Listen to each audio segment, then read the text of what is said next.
माँ ऊंचा डांडो रेंदी मेरी दुर्गा माँ ऊंचा डांडो रेंदी मेरी दुर्गा माँ ऊंचा डांडो रेंदी मेरी दुर्गा माँ दुर्गा माँ दुर्गा माँ दुर्गा माँ दुर्गा माँ दुर्गा माँ दुर्गा माँ दुर्गा माँ दुर्गा माँ दुर्गा माँ दुर्गा माँ दुर्गा माँ दुर्गा माँ दुर्गा माँ दुर्गा माँ दुर्गा माँ दुर्गा माँ दुर्गा माँ पीछे काली चंडिका माँ दुर्गा माँ दुर्गा माँ तुझे काली चंडिका दुर्गा माँ दुर्गा माँ तुझे काली चंडिका दुर्गा माँ दुर्गा माँ तुझे काली चंडिका दुर्गा माँ दुर्गा माँ ऊंचा डांडो रेंदी मेरी दुर्गा माँ दुर्गा माँ ऊंचा डांडो रेंदी मेरी दुर्गा माँ दुर्गा माँ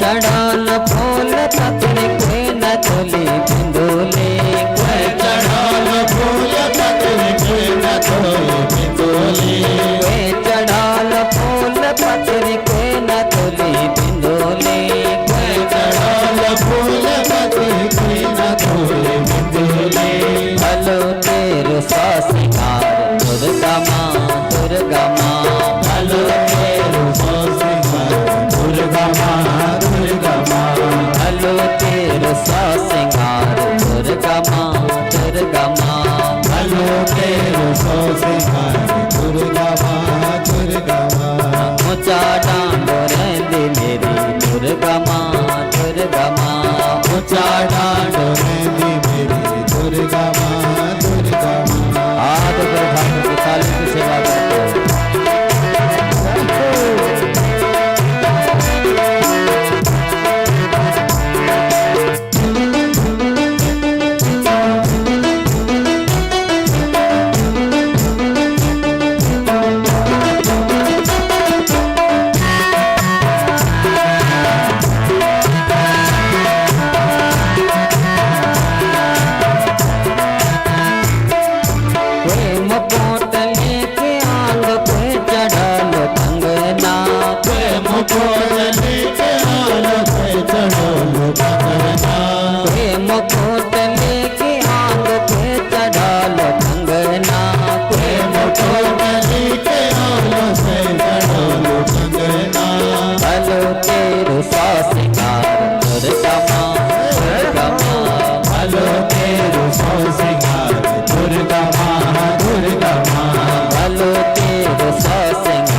भलो तेरो सिंगार दुर्गा माँ दुर्गा माँ ऊंचा डांडो रेंदी मेरी दुर्गा माँ दुर्गा माँ ऊंचा डांडो रेंदी मेरी दुर्गा माँ दुर्गा माँ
दुर्गा माँ भलो तेरो सौ सिंगार दुर्गा माँ दुर्गा माँ भलो तेरो सौ सिंगार दुर्गा माँ दुर्गा माँ ऊंचा डांड रहंदी मेरी दुर्गा माँ दुर्गा माँ ऊंचा डांड रहंदी मेरी दुर्गा माँ दुर्गा माँ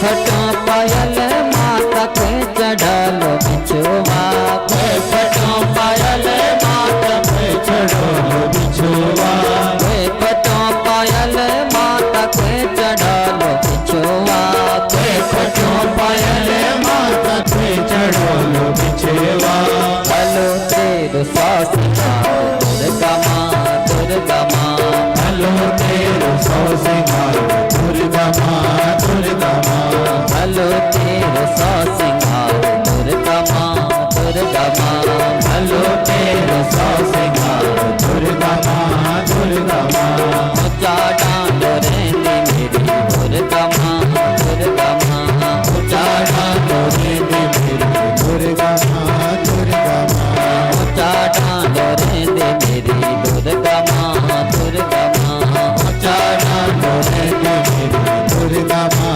दुर्गा माँ दुर्गा माँ दुर्गा माँ दुर्गा माँ दुर्गा माँ दुर्गा माँ दुर्गा माँ दुर्गा माँ दुर्गा माँ दुर्गा माँ दुर्गा माँ दुर्गा माँ दुर्गा माँ दुर्गा माँ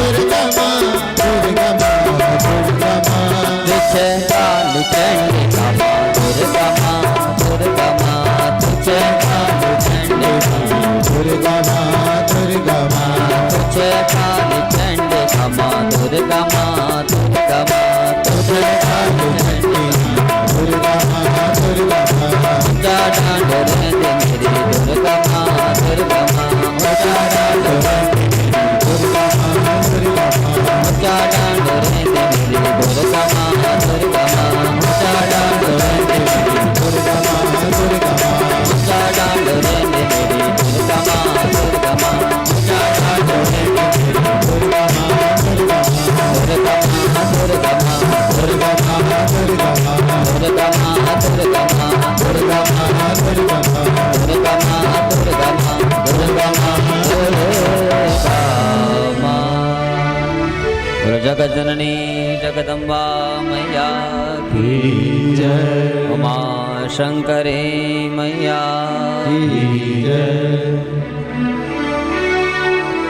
इस प्रकार से सुखदेव जी गृहस्थ में आए और अंत में जाकर के माँ के चरणों में ही लीन हो गए।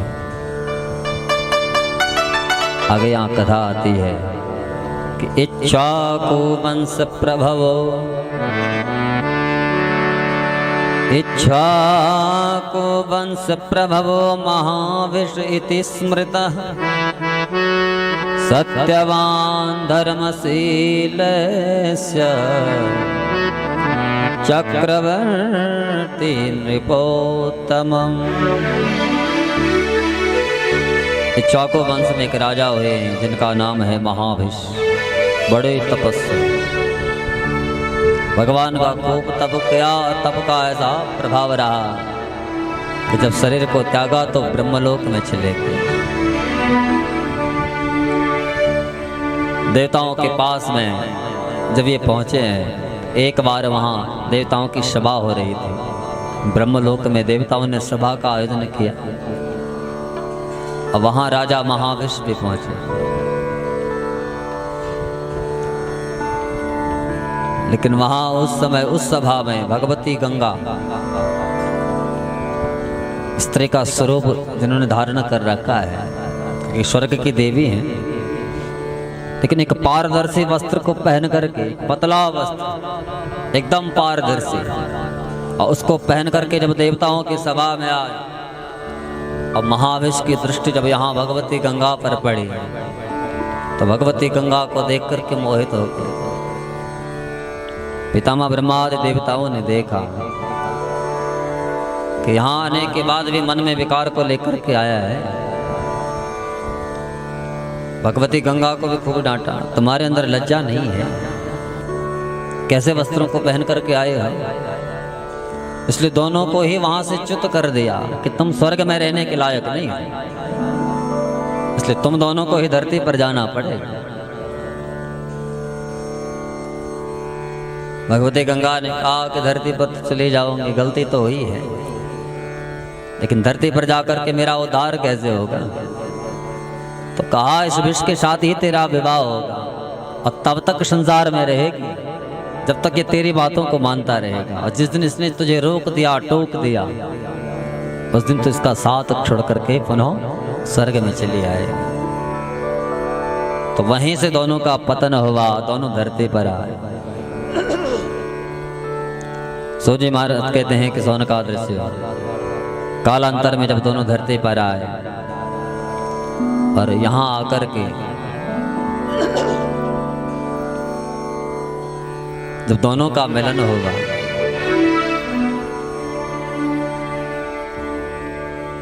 एक तो गलती की है, कहाँ स्वर्ग में पहुंच गए थे। दुनिया अपने आप को मुक्त करने के लिए न जाने कितने कर्म कर रही है।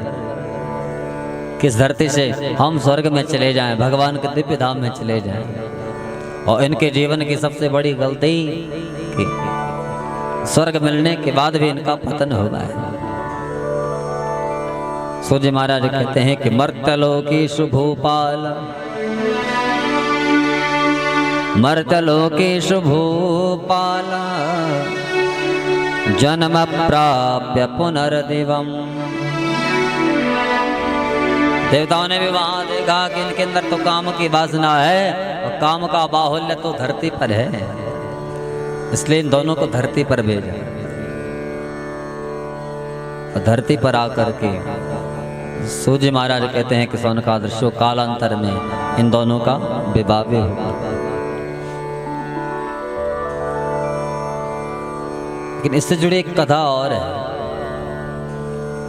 हमारे यहाँ शास्त्र में वर्णन है कि जो अष्ट वसु हैं उनकी मुक्ति के लिए भी भगवती गंगा को धरती पर आना पड़ा था, स्त्री का स्वरूप धारण करना पड़ा था, इस महाविष राजा की पत्नी बनना पड़ा था। महाविष जब स्वर्ग से पतित हुई तो धरती पर आकर के शांतनु बने, और शांतनु के जीवन में गंगा आई, और जिनके पेट से विष्णु पितामह का जन्म है। लेकिन इससे जुड़ी एक कथा और है कि धन के स्वामी हैं अष्टवसु, ये 8 देवता, और इसमें एक देव नाम के वसु हैं। एक दिन वशिष्ठ बाबा के कुटिया में आए और वहां वशिष्ठ बाबा के पास में एक गाय है जिसका नाम है नंदनी। इनकी पत्नी के कहने पर इनकी पत्नी ने कहा कि इस गाय को यहाँ से चुरा करके ले जाओ। देवनाम के वसु ने कहा कि तुम मुझे यहाँ कहाँ भेज रही है चोरी करने के लिए, तो पाप है। कहा इस गाय की एक विशेषता है। तो क्या विशेषता है? दुग्धमस्यापि वेद्यस्तु, दुग्धमस्यापि वेद्यस्तु नारी वा पुरुषोत्तमा अयुतायुर्भवे नूनं सदैवागत यौवना। जिस नंदनी गाय का दूध पीता है सदैवागत यौवना, उसके जीवन में कभी बुढ़ापा आता ही नहीं है, सदैव युवा रहता है। तो पहली विशेषता तो इसकी ये है। दूसरी विशेषता भवे मानसेषु भवेदेका, मानसेषु भवेदेका जरारोग विवर्जिता।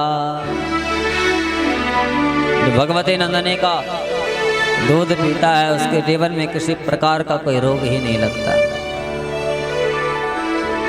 और तीसरी विशेषता कामदाम शुभाम, नंदनी के पास बैठ कर के आप जो कामना करेंगे वो कामना इस जीव की पूर्ण होती है।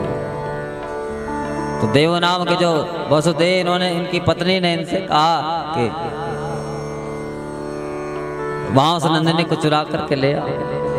तो पत्नी के कहने पर इन्होंने यहाँ उस गाय को ही चुरा दिया। और चुराने के बाद जब वशिष्ठ बाबा को पता लगा कि इन्होंने यहाँ मेरी माँ को चुराया है, जिसको मैंने माँ माना है, कि गाय एक ऐसी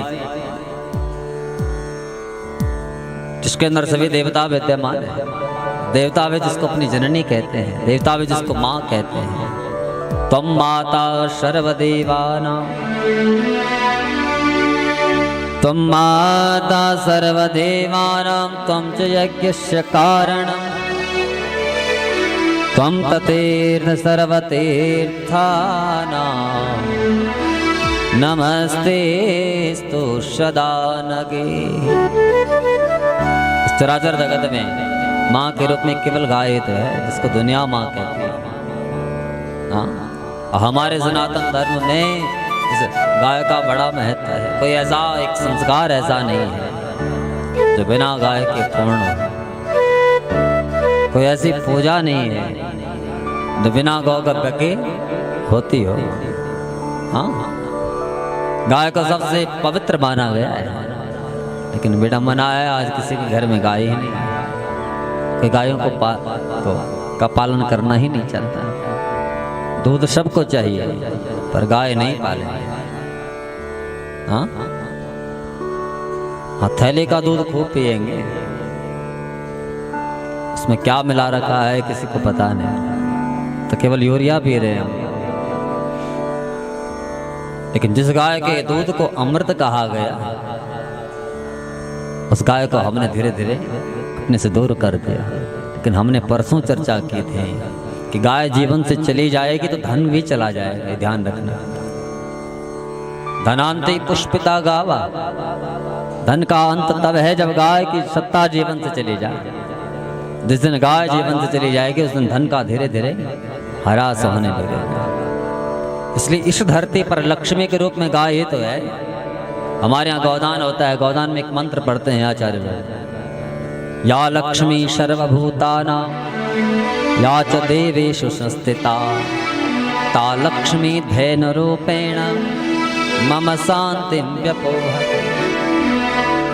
या लक्ष्मी सर्वभूतानां या च देवेषु संस्थिता, जो लक्ष्मी चराचर जगत में व्याप्त है, किसके रूप में? सा लक्ष्मी धैर्य रूपेण, गाय के रूप में।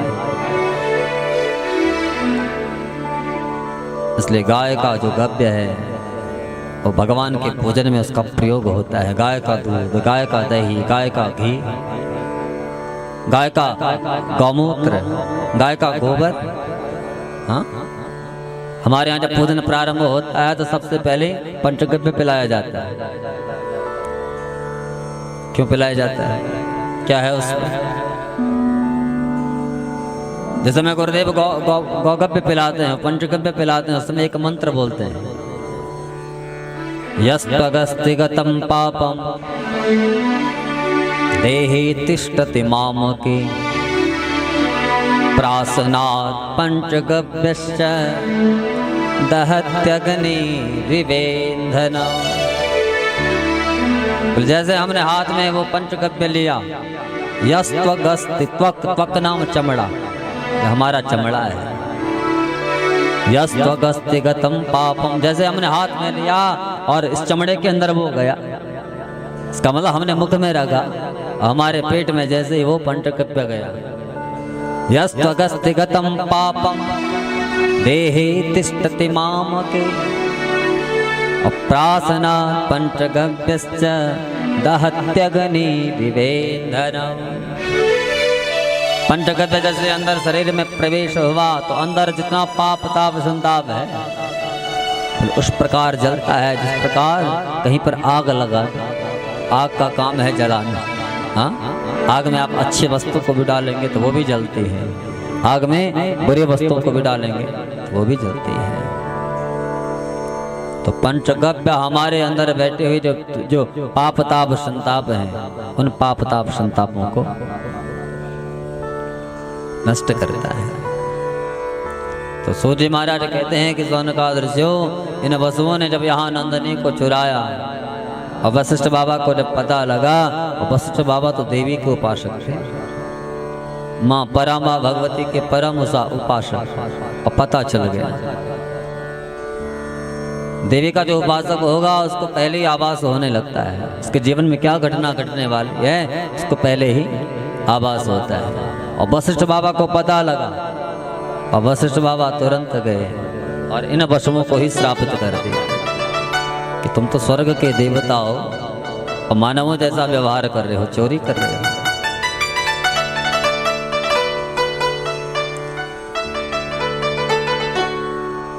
तो जाओ, स्वर्ग से तुम्हारा पतन होगा, तुम धरती पर तुमको आना पड़ेगा। अन्य वसुओं ने कहा कि महाराज इसमें हमारी गलती नहीं है। फिर गलती किसकी है? इस देव नाम का जो ये वसु है ना, इसकी गलती है, ये चुरा करके लाया था। तो वशिष्ठ बाबा ने कहा कि ठीक है, जो ये देव नाम का वसु है, इसको तुम्हारा तो जन्म होगा, जन्म लेते ही तुम्हें ऐसी माँ को पकड़ना होगा। अगर तुम अपना उद्धार चाहते हो कि जन्म लेते जो तुमको मार दे, जन्म हुआ तुरंत मार दिया तो तुम्हारा तो उद्धार हो जाएगा। लेकिन जो देव नाम का पशु है, इसको उस धरती पर रहना पड़ेगा। पत्नी के कहने पर इसने गाय को चुराया है ना, इसलिए बिना पत्नी के रहेगा।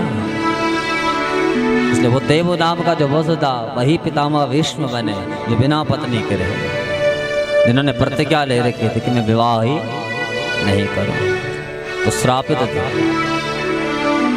और इन वसुओं को जब वशिष्ठ बाबा ने कहा ऐसी माँ को ढूंढो जो तुम्हें जन्म देते ही तुम्हें मार दे, तो उस समय इन वसुओं को पता चला कि माँ गंगा भी श्रापित हुई है, स्वर्ग से धरती पर आए, महाविष्णु के साथ उनका भी पतन हुआ है। तो माँ गंगा के पास में आए, माँ गंगा से कहा कि माँ, क्या तुम हमें अपने गर्भ से जन्म दोगे? सारा वृतांत तो सुनाया। तो माँ ने सहज स्वीकार किया। सूर्य महाराज कहते हैं कि कालांतर में जब भगवती गंगा धरती पर आए और शांतनु के साथ उनका विवाह होगा, और विवाह के समय वहाँ भगवती गंगा ने कह दिया था कि तब तक गृहस्थ में रहोगे जब तक तुम रोकोगे नहीं, टोकोगे नहीं, क्योंकि स्वर्ग से देवताओं ने कहा है कि तभी तक तुम दोनों का गृहस्थ रहेगा। जिस दिन महाविष्णु ने टोक दिया उस दिन तुम्हें स्वर्ग आना पड़ेगा, इस महाविष्णु को छोड़ना पड़ेगा। तो जब यहाँ इस महाविष्णु ने जब वो शांतनु बन करके आया और भगवती गंगा को देखा, और भगवती गंगा से जब विवाह का प्रस्ताव रखा, तो भगवती गंगा ने कहा ठीक है, तुम्हारे जीवन में तो आ जाओ, लेकिन तब तक रहूंगी जब तक तुम मुझे रोकोगे नहीं, टोकोगे नहीं। मैं कुछ भी करूँ तुम्हें मुझे रोकना नहीं। और जिस दिन तुमने रोक दिया, टोक दिया, तो उस दिन मैं तुम्हें छोड़ करके भी चली जाऊं। सूर्य महाराज कहते हैं कि कालांतर में शांतनु के द्वारा भगवती गंगा के गर्भ से 7 पुत्र हुए, और 7 को भगवती गंगा ने मार दिया। राजा शांतनु देख रहा है, लेकिन बोल भी तो नहीं सकता, क्योंकि अगर बोलता है तो फिर यहाँ मुझे छोड़ करके चले जाएगा। तो मन में चिंतन कर रहा है कि मैं इसके यौवन पर इतना मोहित हुआ, इससे विवाह का प्रस्ताव रखा, इसने ऐसी शर्त रखी और मैंने तब भी स्वीकार कर दिया। अरे गृहस्थ का परम सुख है कि संतान का मुख देखना। हाँ, प्रति गृहस्थी जाता है मेरे अंक में बालक खेलना, और मैं कितना अभागी हूँ, मेरे जीवन में संतान आ भी रही है, संतान आने के बाद भी उसको देख नहीं पा रहा। अरे इसने तो मुझे पहले ही संकेत दे दिया था, और फिर भी इसके रूप लावण्य पर इतना मोहित हुआ कि इसकी शर्त को मैंने जीवन में धारण कर दिया और आज उस दुख को भोग रहा हूं। मेरे ही सामने मेरा पुत्र मर रहा है, लेकिन उसको रोक भी नहीं पा रहा, उसको टोक भी नहीं पा रहा। इसलिए जीवन को बिगाड़ने के चार स्थान, चार चीजें जो जीवन को बिगाड़ती हैं। रूप यौवन संपत्ति, रूप यौवन संपत्ति प्रभुत्तम विवेकता, एकेवमप्यनर्थाय किमु यत्र चतुष्टय।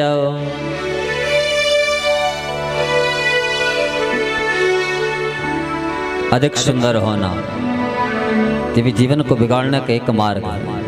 हाँ, सुंदर रूप का होना। दूसरा, व्यक्ति जब युवावस्था में रहता है तो युवावस्था में ही व्यक्ति बिगड़ता है। हाँ, क्योंकि वो जीवन का वसंत है, वहां ये मन भटकता है, जहां जाएगा वहीं पहुंचता है। इसलिए युवावस्था पहला है सुंदर रूप का होना, दूसरा है हमारी युवावस्था, और तीसरा है अधिक संपत्ति का होना। तो कभी कभी अधिक संपत्ति जब जीवन में आती है तो व्यक्ति के पास, व्यक्ति के अंदर विषांकुर जन्म लेता है। उसको लगता है कि मैं तो धन का